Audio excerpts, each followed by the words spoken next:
Halo, Assalamualaikum. Anda mau lahiran dan bingung barang apa aja yang mau dibawa ke rumah sakit? Ayo bareng-bareng kita cek apa isi koper ini, karena sebagian besar isi koper ini sangat dibutuhkan pada saat Anda lahiran di rumah sakit. Jadi ceritanya, Bubit saat di rumah sakit itu sering kali menemukan pasien yang dia lahiran hanya membawa dirinya saja beserta suaminya, tidak membawa barang apapun. Ya, hanya dompet sama HP doang sih. Itu sangat membuat baik petugas kesehatan maupun orang yang mau lahiran itu kebingungan. Nanti pada saat lahiran gak ada baju bayi yang dipakein. Abis itu pada saat lahiran kan baju ibunya kena ketuban, kena darah, kemudian gak ada baju ganti sama sekali. Pasiennya akhirnya setelah diseka hanya diselimutin aja, mungkin pakai baju pasien yang dari rumah sakit, tapi juga nggak nyaman karena pada saat dia harus ke kamar mandi, baju pasien itu kan umumnya talian di belakang tuh ya, jadi kelihatan gitu. Daripada Anda harus mengalami hal seperti itu, alangkah baiknya sudah menyiapkan sebuah koper seperti ini ya. Nah, di dalam koper ini silakan Anda isi beberapa barang persiapan lahiran, mulai dari baju ibu, baju baby, serta bajunya Pak suami kalau bisa sih, meskipun ya sepasang dua pasang lah gitu. Dimasukin ke koper, kemudian koper ini diletakkan di dekat pintu, misalnya di dekat pintu rumah ya. Apabila Anda sewaktu-waktu ada keluhan, misalnya kenceng-kencengnya udah sering, atau tiba-tiba keluar lendir darah, tiba-tiba keluar ketuban, itu kan biasanya panik ya, apalagi kalau tengah malam. Nah, Anda pada saat panik, Anda pergi ke rumah sakit, ini tinggal dibawa aja gitu. Kalau bahasa Jawanya tinggal dicangking, digeret gitu kan kopernya. Nah, kalau sudah disiapin dalam bentuk koper seperti ini, otomatis itu akan memudahkan Anda serta suami dan petugas kesehatan di rumah sakit. Seperti itu. Yuk kita buka yuk isi kopernya apa aja.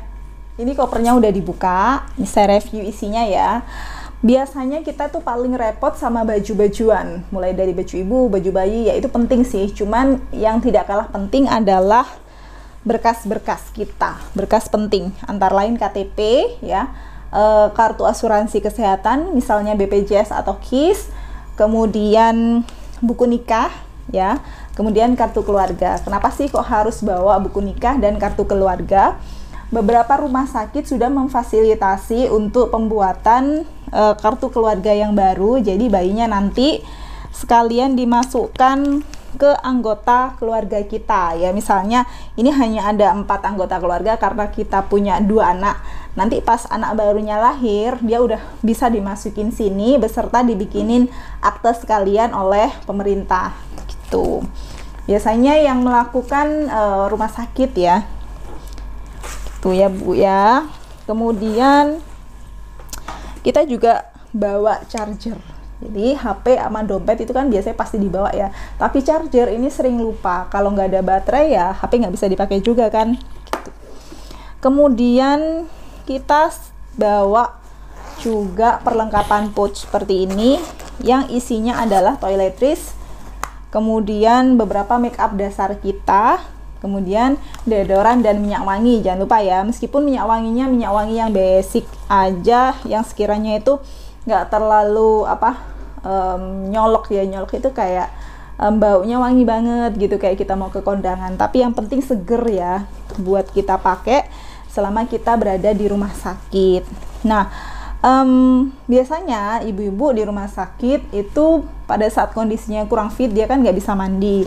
Oleh karena itu Anda juga wajib pakai deodoran biar tidak terganggu oleh bau badannya sendiri gitu ya. Terus ya toiletries yang lain seperti odol, sikat gigi, kemudian sabun cair, ini jangan lupa dibawa. Terus ada make up dasar yang Anda bisa bawa seperti lipstick, kemudian sama bedak.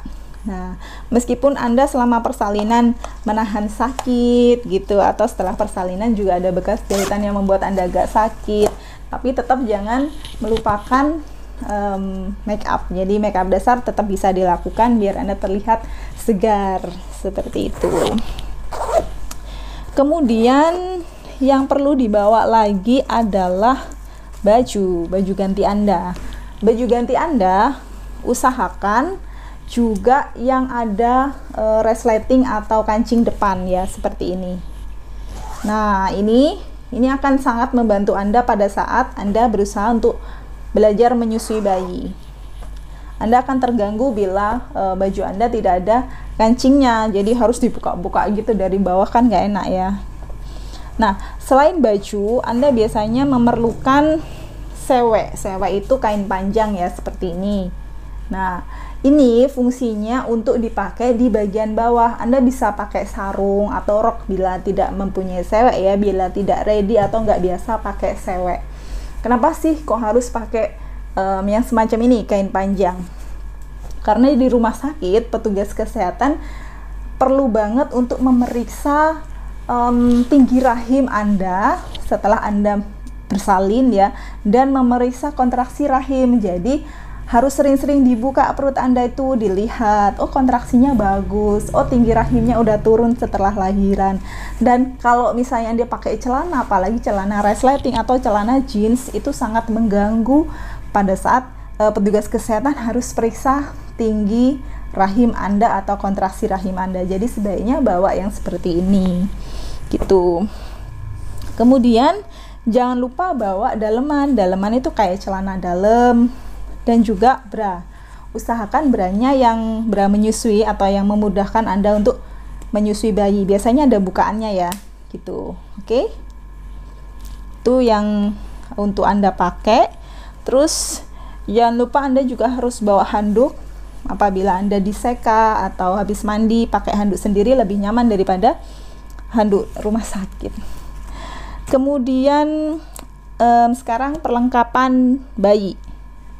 Perlengkapan bayi, oh masih ibu ya, masih ibu. Ini ada softtek ya. Softtek ini usahakan Anda pilih yang dia itu panjang, yang long, atau yang biasanya dipakai kalau malam ya, atau pada saat Anda haid terus panjang gitu haidnya, mengeluarkan banyak darah, itu Anda harus pakai yang seperti ini, karena umumnya darah nifas itu keluarnya juga agak banyak di hari-hari awal kelahiran. Ada sendiri sebenarnya softtek untuk ibu nifas, ibu lahiran, tapi umumnya ukurannya yang panjang-panjang gitu. Kemudian Anda siapkan juga perlengkapan bayi. Perlengkapan bayi dia butuh bedong ya. Bedong itu kain yang lebar sekali untuk selimut dia, untuk membedong dia. Kemudian Anda butuh baju bayi. Baju bayi usahakan yang bukaan depan juga agar mudah apabila mengganti bajunya bayi kalau dia lagi gumoh atau pada saat Anda menyusui ASINya mancur kena bajunya gitu kan. Anda harus sering ganti baju bayi, jadi biar gampang pilih yang ada kancing depannya sama kayak bajunya bunda ya. Kemudian ini popok. Nah, popok bayi usahakan bawa yang talian seperti ini. Ada loh ibu-ibu itu yang sudah menyiapkan baju bayinya lucu-lucu gitu ya, yang bentuk celana, bentuk rok gitu. Boleh, silakan dipakai, boleh, tapi pada saat Anda di rumah sakit sebaiknya pakai yang seperti ini karena pengaplikasiannya lebih mudah pada saat bayi Anda harus ganti baju atau ganti popok gitu. Ada beberapa rumah sakit yang memang dia menggunakan baju bayinya rumah sakit gitu, jadi baju bayi hanya digunakan pada saat bayinya pulang gitu. Tapi kita harus siapin. Kemudian pampers, kita juga boleh bawa pampers, kita gunakan pampers yang kita siapin. Kemudian, nah yang ini penting juga nih, ini adalah topi bayi. Topi bayi ini kenapa kok penting ya? Karena diameter kepala bayi itu lebih besar daripada diameter tubuhnya gitu ya. Maksudnya pada saat dia kepalanya itu tanpa halangan, tanpa penutup kepala, itu dia lebih cepat untuk mengalirkan panas tubuhnya ke udara luar. Jadi dia gampang sekali mengalami hipotermi atau kedinginan. Oleh karena itu, dia harus dilindungi dengan topi. Anda juga bisa melengkapi dengan kaos kaki bayi dan juga sarung tangan bayi. Nah, seperti ini. Sarung tangan bayi ini juga berfungsi bila kuku-kuku bayi Anda masih panjang dan Anda belum berani untuk memotong kukunya, bisa dipakein sarung tangan dulu biar dia nggak gampang mencakar kulit tubuhnya sendiri.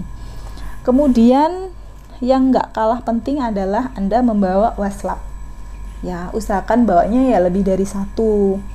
Gitu. Waslap ini berfungsi untuk menyeka tubuh bayi atau menyeka tubuh Anda pada saat Anda belum bisa berangkat mandi sendiri ke kamar mandi. Kemudian selebihnya Anda boleh membawa bando bila anak Anda perempuan gitu ya. Pada saat lahir sudah dibersihkan sama susternya, sudah selesai IMD-nya, Anda kenakan bando kemudian difoto, pasti lucu ya gitu. Bu bidan perlu nggak bawa dot misalnya, atau bawa alat pumping misalnya, apabila payudara saya tiba-tiba mancur gitu, saya harus pumping gitu.